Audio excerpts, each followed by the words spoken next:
길가에, 돌밭에, 또 가시덤불 아래, 그리고 좋은 옥토에 떨어진 씨앗들에 대해서 알아봤습니다. 이 내용 자체는 그렇게 어려운 내용이 아니었고, 하나는 제자들이 예수님 왜 비유로 말씀하십니까?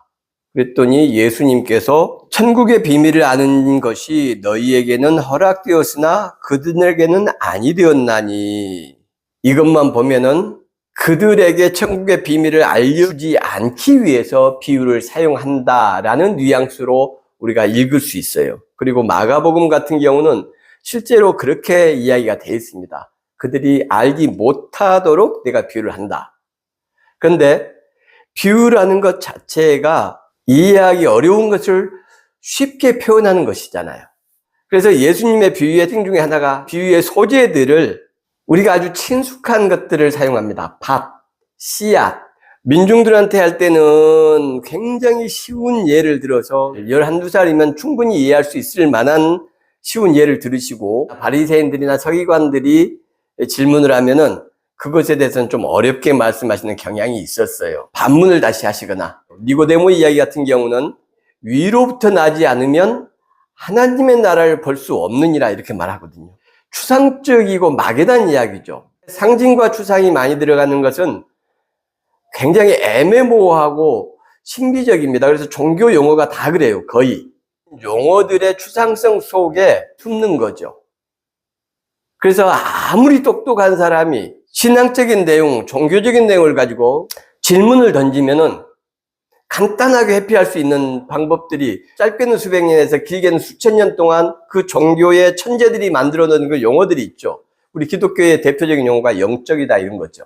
어떤 분이 질문을 딱 던져요. 그럼 목회자는 간단하게 이걸 회피할 수 있습니다. 구원과 신앙의 길은 지식으로 되는 게 아니에요. IQ 150으로 되는 게 아닙니다. 영적인 눈이 띄어야 됩니다. 이렇게 하면 끝이에요, 그냥. 열심히 공부하고 별걸 다 찾아보고 신학 서적도 많이 본 사람도 제가 이해하기가 어렵고 잘못된 것 같습니다 라고 이야기할 때 목회자는 종교적 권위를 가지고 그런 추상적인 언어 뒤로 숨어버리는 거예요. 내가 집사님이 뛰어난 분이라는 건 인정을 하지만, 장로님이 명철한 분이라는 건 인정하지만 영적인 세계를 너무나 모르고 계세요. 이렇게 이야기해버리는 거죠. 그러니까 바울이 특별히 그런 말을 많이 써요. 그래서 예수님의 선교 방식과 신앙을 전파하는 방식과 바울이 전도하는 방식이 완전 다릅니다. 예수님은 삶을 강조하시는 거고, 바울은 교리와 신학을 강조를 해요. 바울은 끊임없이 우리가 의롭게 되는 것은 율법이 아니고 행위가 아니고 이런 말을 통해서 마치 바울의 교리는 삶과 거리가 먼 것처럼 우리가 느낄 수밖에 없게 선교를 했어요. 근데 예수님은 그런 말씀은 굉장히 좁고 실천적인 삶으로 신앙이 무엇인지를 보여주셨죠. 비유를 예수님께서 사용하신 것은 이해하기 쉽게 하시기 위해서고, 여기도 마찬가지예요. 그냥 설명을 하면은 이 사람들이 천국의 비밀을 잘 모르기 때문에 내가 비유로 말한다, 이 말씀인 거예요. 한마디로 말해서 너희한테는 허락되지만 그들에게는 허락되지 않았어. 그래서 내가 천국을 그냥 말하면 그들은 깨닫고 이해할 수가 없어. 그래서 비유로 말한다, 이 뜻인 거예요. 예수님께서 비유를 말씀하신 것은 숨기려고 한 게 아니다, 오히려 드러내려고 한 것이다. 14절에 너희가 듣기는 들어도 깨닫지 못할 것이요 보기는 보다도 알지 못하리라, 이런 이사야 말씀을 주님께서 인용하시는 내용이죠.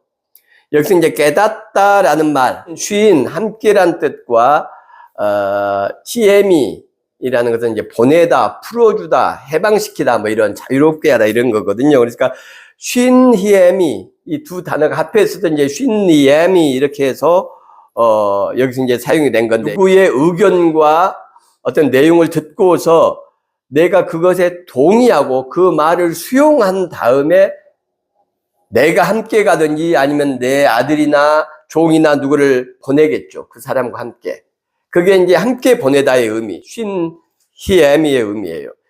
깨닫다라는 말은 이성적으로 이해하는 것으로 끝나는 것이 아니고 함께 보내다, 그러니까 구체적인 실천이 포함되어 있는 것을 의미한다. 자칫하면 신앙과 믿음을 깨닫고 아는 것과 구체적으로 손과 발과 삶을 통해서 일상에서 실천하는 것은 다르다. 이렇게 구별하는 경향들이 너무 많은데 그렇지 않다는 거예요. 원어 자체가 이 깨닫다로 번역된 쉰엠이라는 단어는 상대의 말에 동의하고 내가 동참하는 것, 삶으로.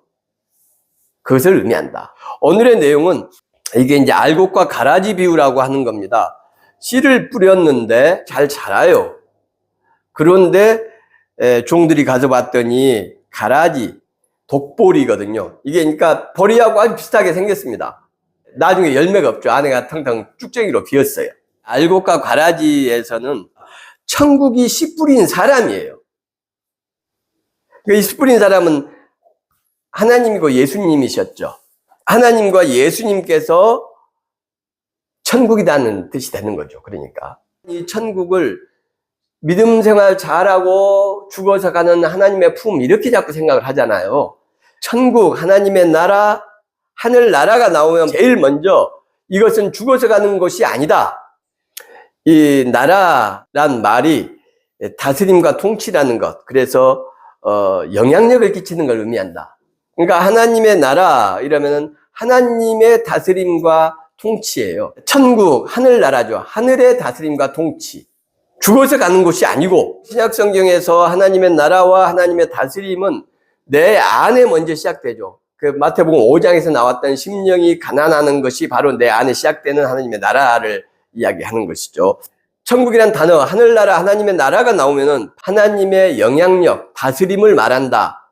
그리고 천국의 존재 형태는 성경에 3가지가 나오는 거고, 첫 번째 1차 단계를 거치지 않고는 2차 단계를 갈 수가 없어요.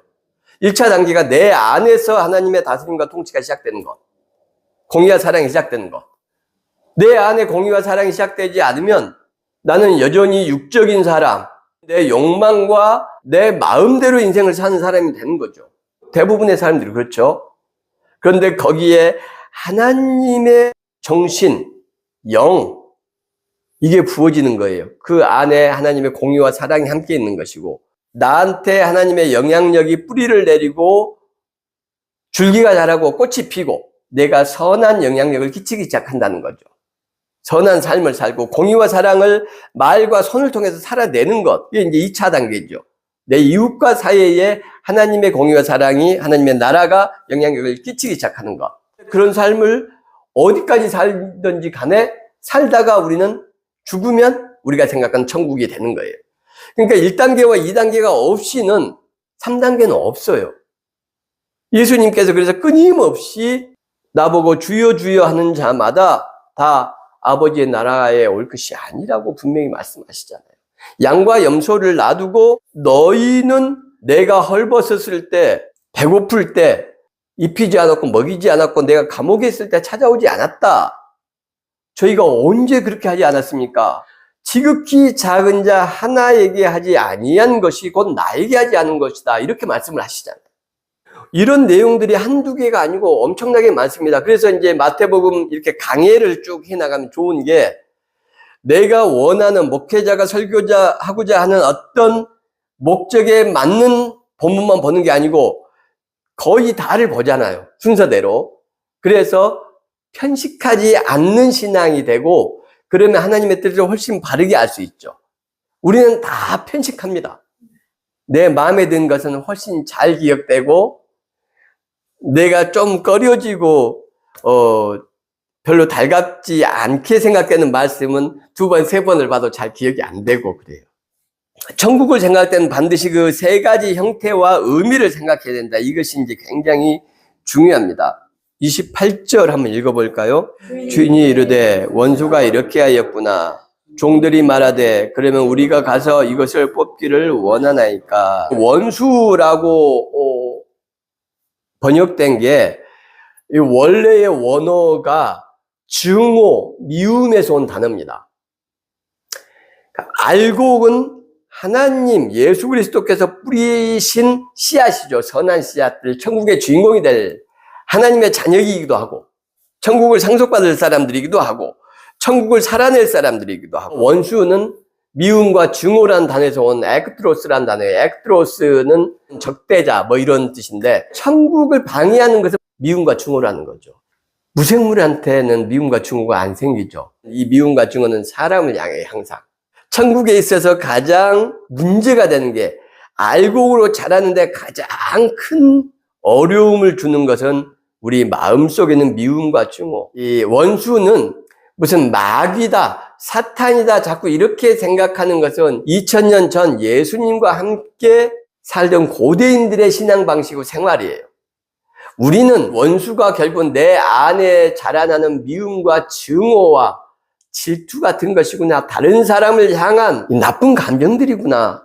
이것이 내가 천국의 백성, 알곡으로 살지 못하게 하는구나. 이런 것을 생각해야 돼요. 또 마귀가 그런 생각을 심어줬다. 이런 성경적인 표현들, 2000년 전에 사람들이, 고대인들이 생각했던 그런 표현을 아무 생각 없이 가지고 들어와요. 그것은 정당한 성경 이해가 아니죠. 성경에서는 하나님조차도 우리가 대적할 수 있는 자유의지를 우리한테 주셨단 말이죠. 그래서 아담과 하와가 금방 배신하지 않습니까? 가룟 유다가 예수님을 팔아넘기지 않습니까? 그게 우리의 자유의지예요. 마귀가 준 게 아니에요. 고대인들의 표현이 그렇다는 거죠. 결국 그게 미움과 증오인데, 그리고 질투 같은 것이고, 그래서 마귀가 자꾸 나한테 이런 생각을 준다. 나 악을 자꾸 행하게 한다. 나한테 욕심을 갖고 심는다. 그런 것은 핑계를 대는 것이고 좋은 신앙적 표현도 아닙니다. 추상적이고 막연하고 애매모호한 종교적 표현과 용어들을 우리는 계속 멀리 하려고 애를 써야 돼요. 31절과 32절까지 한번 읽어보겠습니다. 시작. 또 비유를 들어 이르시되 천국은 마치 사람이 자기 밭에 갖다 심은 겨자씨 하나에 같으니 이는 모든 씨보다 작은 것이로되 자란 후에는 풀보다 커서 나무가 되매 공중의 새들이 와서 그 가지에 깃들이느니라. 아멘. 두 종류가 있습니다. 그러니까 겨자채가 있고, 채소죠. 겨자나무가 있어요.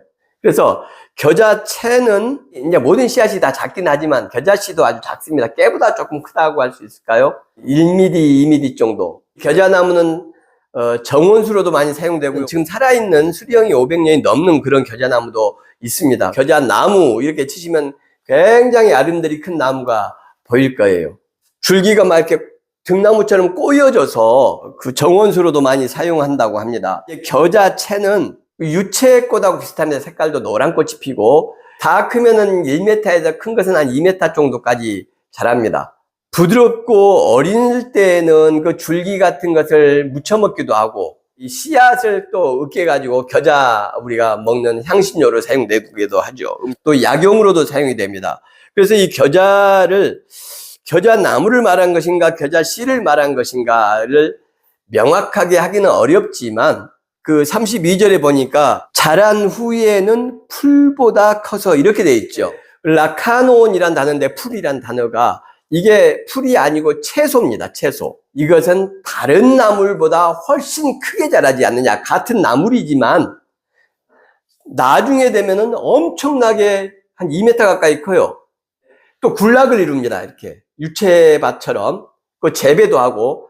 그래서 굴뚝새나 참새같이 작은 새들이 거기서 깃들어요. 그래서 이 내용이 겨자나무라기보다는 마치 나무처럼 크다고까지는 했지만 그러나 나무를 말씀하신 건 아니고 겨자채를 말씀하신 것이다. 이제 이렇게 볼 수가 있어요. 천국 비유가 전부 씨앗을 예를 들었어요. 천국 비유를 13장에서 마태가 기록을 한 거잖아요. 예수님이 천국을 1, 2, 3, 이 씨앗 비유대로 하신 것은 아닐 거예요. 그런데 마태는 이것을 13장에다가 천국 비유를 유난히 많이 몰아넣고 그 다음에 앞에 세 개를 씨앗 비유를 등장을 시키는 거예요. 의도가 있다는 이야기죠. 한 곳에 몰아넣고 앞에 세 개를 씨앗과 관련한 천국 비유를 배치했다는 것은 그리고 그 앞에 이 천국 비유, 씨앗 비유를 제대로 알려면 깨달아야 된다. 즉 천국과 깨달음은 실천적인 깨달음이라고 아까 했잖아요. 그래서 천국은 실천이 없이는 갈 수 없는 곳이다. 또는 실천이 중요하다는 것을 마태가 강조하고 있는 것이죠. 씨앗이라는 게 공통점이 뭡니까? 다 작죠. 겉으로 보면 다 죽어있고 생명이 없어 보여요. 거기에 물이 들어가고 따뜻한 흙이 들어가고 말하자면 하나님의 은혜가 들어갈 때 그 싹이 나고 줄기가 자라고 꽃이 피고 열매가 맺히잖아요. 세상을 아름답게 하고 새와 사람에게 나무를 제공하고 자기 줄기를 제공하고 꽃을 제공하고 열매를 제공하고 그리고 다시 씨앗을 맺습니다. 그러니까 이게 아까 천국의 세 가지 형태하고 너무 비슷해요. 첫 번째, 내 안에 하나님의 다스림과 통치가 시작되는 것 1단계. 씨앗이 바로 그 단계예요. 하나님의 은혜와 생명이 깃들면 그게 싹이 나고 줄기가 자라고 꽃이 피어요. 사람들이 보기에 아름답게 꽃을 피우고 또 열매를 맺기도 하고 새들이 깃들기도 하고 이웃과 사회에 이타적인 좋은 영향력을 끼친단 말이죠. 이게 천국의 두 번째 단계잖아요. 그리고 말라서 비틀어져 죽는 것 같지만 다시 씨앗을 남기면서 영생의 무언가를 이렇게 얻게 되는 거죠. 이 세 번째 단계에 이제 천국과 비슷해요. 그래서 저는 이 씨앗의 비유야말로 천국의 세 가지 존재 형태와 너무나 닮아있다라고 생각을 하고 하나님께서 예수 그리스도께서 천국의 비유를 씨앗에 비유한 이유가 바로 그것이다라는 생각이 드는 거예요. 마태가 앞에 배치한 이유도 그런 것이 아닐까. 그래서 천국이라는 것은 우리 안에 우리가 스스로 내 안에 그러면 천국이 하나님의 다스림이 공의와 사랑이 제대로 뿌리를 내리고 지금 잘 자라가고 있느냐? 자신을 볼 때 그게 늘 의문이 되고 염려스럽고 그렇게 깊게 뿌리를 내리지 못한 것 같고 걱정스럽잖아요. 하나님의 은혜로 자라는 겁니다. 하나님의 공의와 사랑이 뿌리를 내리고 줄기가 자라서 꽃이 피고 열매가 맺고 거기에 새들이 깃들 만큼 된다. 마귀가 와서 미움과 증오의 씨앗들을 뿌리지만 곧 결실할 시기가 오고 그 결실할 때가 돼서 너희들은 다 곡간으로 하나님이 예비하신 천국으로 들어가게 될 것이다 라는 걸 이야기하는 거예요. 그래서 용기와 힘을 내라는 거죠. 씨앗이 언제 자라고 언제 줄기가 성장하는지를 우리가 눈으로 볼 수 없지만 금방 그렇게 되는 것처럼 하나님의 나라, 하나님의 다스림, 우리 속에 있는 하나님의 선한 영향력도 공의와 사랑도 그렇게 자라게 된다라는 것을 주님께서 이제 강조하시고 용기를 주시는 거죠. 주님께서 천국을 쉽게 비유하시고 소재도 항상 친숙하고 우리가 익숙한 소재를 사용하시잖아요. 씨앗, 밭 이런 거. 가르치는 분들, 특히 설교자들은 이 대목을 아주 유념할 필요가 저는 있다고 생각합니다. 이 상징적이고 추상적인 언어, 교리적인 용어들, 교리 자체가 의도를 가지고 만든 겁니다. 지도자들이 어떤 종교적 의도를 가지고. 그게 순수해도 하나님을 잘 교육하고 믿게 하기 위한, 다시 말해서 교인을 수단화하는 교리가 목적이 되는 그런 것이고, 나쁘게 말하면 그런 교리적 용어를 가지고 사람들을 너무 힘들게 했죠. 그게 예수님 시대의 바리새인과 사두개인들이고 예수님이 그래서 혼내지 않습니까? 그러니까 목사들이 설교를 할 때에 이런 추상적이고 종교적인 언어를 자꾸 사용하는 것은 매우 잘못된 겁니다. 예수님과 비교를 해도 쉬운 말 써야 됩니다. 명중한 말 써야 됩니다. 주님의 손을 잡고 영적인 동행을 해야 됩니다. 그럴 때 신비한 하나님의 능력과 권세가 우리와 함께하는 것이고 이게 대체 무슨 말입니까? 주님의 손을 잡고 영적인 동행을 한다는 게 영적인 삶을 살아야 된다는 게 무슨 말입니까? 영이란 말이 그런 추상성을 굉장히 품고 있는 단어잖아요. 교회에 와서 기도를 많이 해야 된다는 이야기인지 예배를 자주 드려야 된다는 이야기인지 성경을 많이 읽어야 된다는 이야기인지 목사님한테 잘해야 된다는 이야기인지 교회에서 봉사해야 된다는 이야기인지 그럼 명중하게 깨끗하게 해야 되는 겁니다.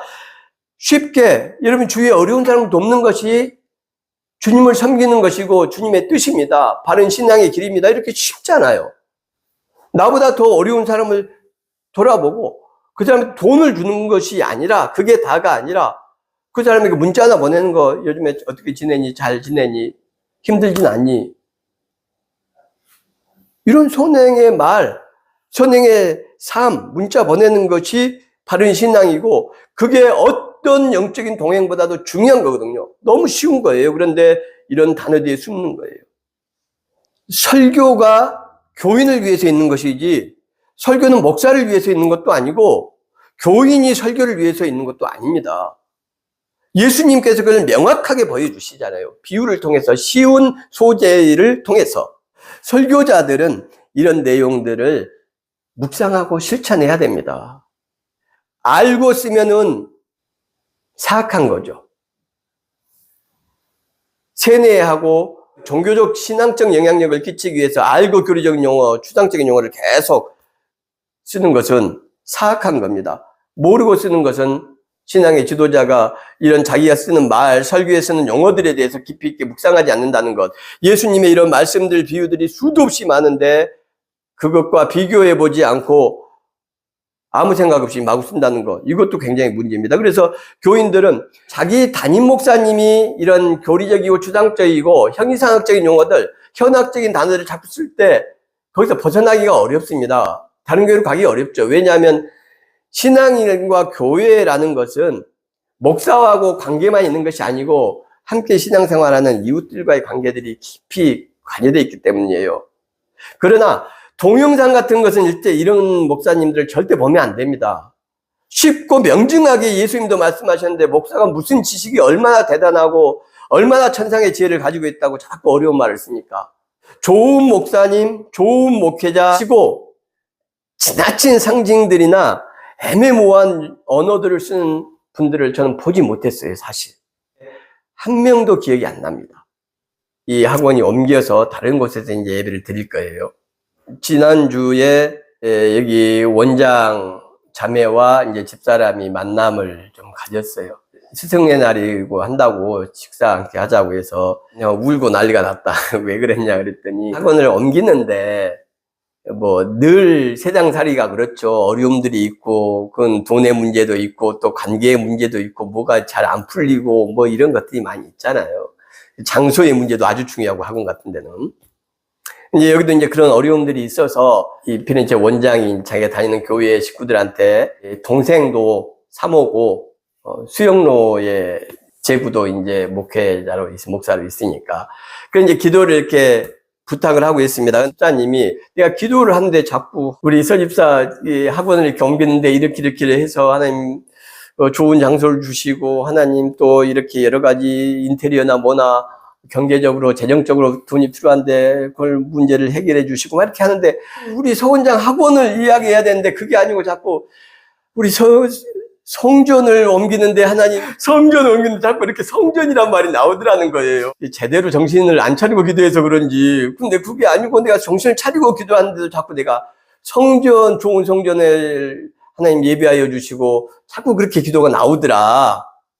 그러니까 이제 선장이 깜짝 놀라면서 권사님 사실은 제가 말씀을 안 드렸는데 우리 학원에서 예배를 드린다. 이제 이렇게 이야기를 했대요. 그러니까 깜짝 또 그 원사님 놀라면서 제정신이 아니게 기도한 것이 아닌데 자꾸 말을 하다 보면 학원에서 성전이 되고 자꾸 성전이 나오고 이렇게 하더라. 이제 이 이야기를 하면서 이제 은혜가 되죠.